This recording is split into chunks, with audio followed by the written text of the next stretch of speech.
Yuri Bronfenbrenner's Ecological Systems Model. Yuri Bronfenbrenner offers us one of the most comprehensive theories of human development. Bronfenbrenner studied Freud, Erikson, Piaget, and learning theorists, and believed that all of those theories could be enhanced by adding the dimension of context. What is being taught and how society interprets situations depends on who is involved in the life of a child and on when and where a child lives. Bronfenbrenner's ecological systems model explains the direct and indirect influences on an individual's development. Microsystems. Microsystems impact a child directly.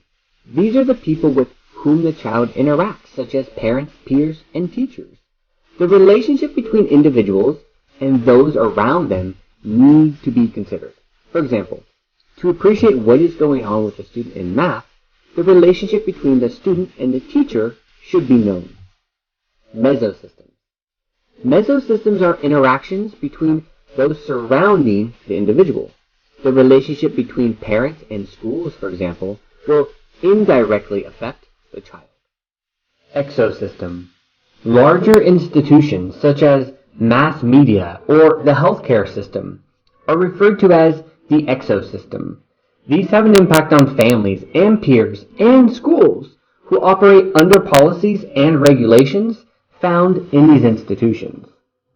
Macrosystems. We find cultural values and beliefs at the level of macrosystems.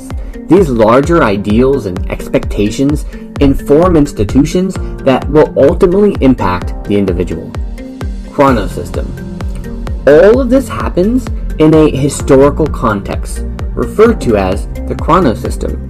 Cultural values change over time, as do policies of educational institutions or governments in certain political climates. Development occurs at a point in time. For example, in order to understand a student in math, we can't simply look at the individual and what challenges they face directly with the subject.